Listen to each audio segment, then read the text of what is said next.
Hello once again, Niner faithful. You're watching Johnny Dell's Football Academy, the channel that's trying to answer the whys and hows of the game. In today's episode of 49ers Playbook, we're going to take a look at the run defense of San Francisco. I think many of us were surprised to see Detroit break off a number of chunk runs versus the 49ers, who have been one of the better run defensive teams over the past few years, being in the top 10 in yards per rush given up in 2 of the past 3 seasons. So how was it that Detroit was able to gash this usually stout defense? A lot of what I saw were breakdowns in assignments, discipline, and technique. It won't be a long video today, so we'll jump right into the film and take a look at some of the plays Detroit was able to make in the run game. You're watching Johnny Dell's Football Academy.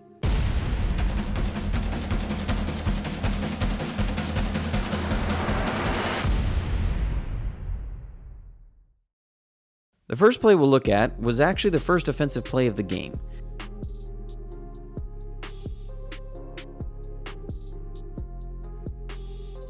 Here, the Lions come out in 12 personnel with 1 back and 2 tight ends, which puts us in our base defensive package with 3 stack backers.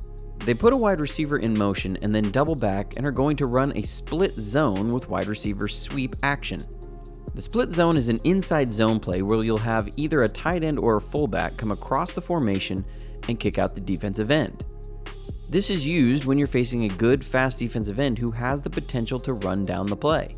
The split zone looks to work a combo block on Armstead to the second level on Greenlaw. The guard will kick out Street.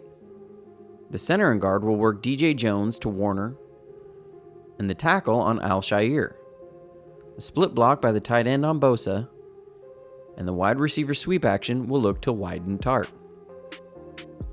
At the snap, DJ Jones doesn't do one of 2 things.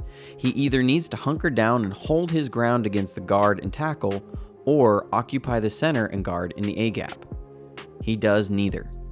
While he keeps himself from getting reach blocked by the guard, the tackle is able to come down on him, which I'm pretty sure that's an illegal block in the back.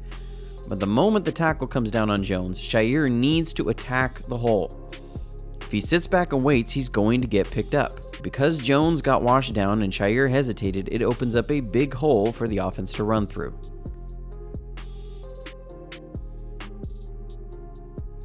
The Lions are going to come out in 12 personnel with 1 back and 2 tight ends.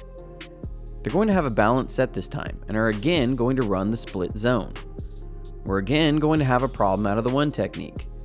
This is a danger of the wide 9 front. If they come with a split zone to kick out the defensive end, he's so wide, it gives the tackle a free release to double team the 1 technique. We've talked a lot about the need to get Kinlaw back. Kinlaw doesn't play this position, he plays the 3 technique, which is outside shoulder of the guard, not the shoulder of the center. It's almost like a replay, but without the illegal block. Kerr reads the release wrong and plays it like a wide zone and looks to chase down the line, and Givens gives up his gap in the same way. This opens up another big hole for the offense.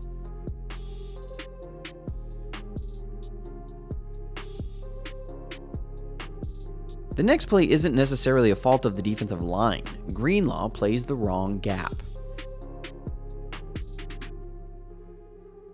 Here, Detroit is going to come with an old power run play. This is 25 power. This time we're going to put Al-Shaair on the line of scrimmage to help contain the kickout blocks. They'll look to double team Kerr, who's now at the 3 technique spot, angle block on Givens, and pull the guard up on Warner. It's really important to understand that we play a single gap defense, meaning each player is responsible for 1 gap. The defensive line's gap responsibilities don't change, but the linebacker's gaps do change depending on the direction of the play. For Greenlaw, he's either the strong side A or the weak side B. If the play goes strong side, he needs to aggressively fill the A gap. At the snap, you'll see the double team on Kerr and the guard pulling around on Warner. Warner plays as well. He attacks the outside shoulder of the pulling guard, filling the hole. Greenlaw, on the other hand, attacks the wrong gap. He's supposed to be in the strong side A gap, but he attacks the strong side C gap, getting undisciplined. When players get out of the assignments and try and do someone else's job to make a play, that's when bad things happen. Because he vacated his gap, the running back has a big lane to run through. What Greenlaw should have done is fill his gap first, then look to scrape down the line if the running back keeps going. But he has to do his job first.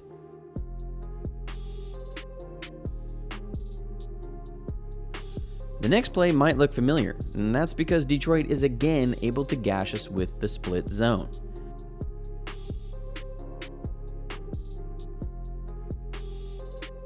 As shown before, Givens and Kerr both play this wrong. They both flow as if it's an outside zone, and Kerr puts himself completely out of the play, getting washed down. It was really a case of, if they're not going to fix it, keep running it. I don't want this to seem like this was happening every single play. The Lions did have a number of split zone runs get stuffed. I'm just showing the instances where they were able to gash us, and in those instances, it all came down to guys getting themselves out of position. You have to maintain your gaps in a one-gap defense. Let's also give credit to the Lions. This is a play that we've struggled with at times over the years. I specifically remember our first game against the Rams in 2019. The Rams gashed us a number of times on their opening drive with the split zone. The next play is going to change it up, as it's actually not a split zone.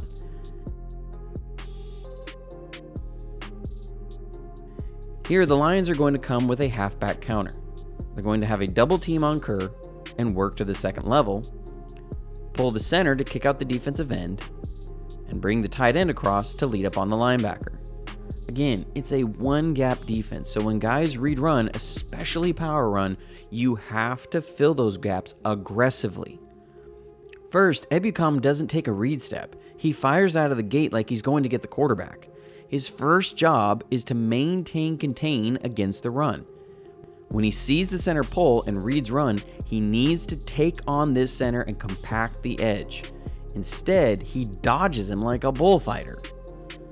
Second, Alshire needs to read the run and fill his gap hard. He hesitates, and that hesitation makes him late to the spot and makes it so the tight end can kick him out, giving space for the running back up inside. And this is just poor recognition by these guys. This last example came later in the game after Greenlaw and Verrett were out. Here, Detroit is going to come with just an inside zone. Lenoir is playing inside on this play, and he's tasked with covering the tight end in man coverage. And one thing to note is K'Wan Williams has been really good in his time with us playing in this position. By this point, he wasn't in the game. But again, we're a one-gap defense. A couple things go wrong in this play. First, Lenoir is slow to read run.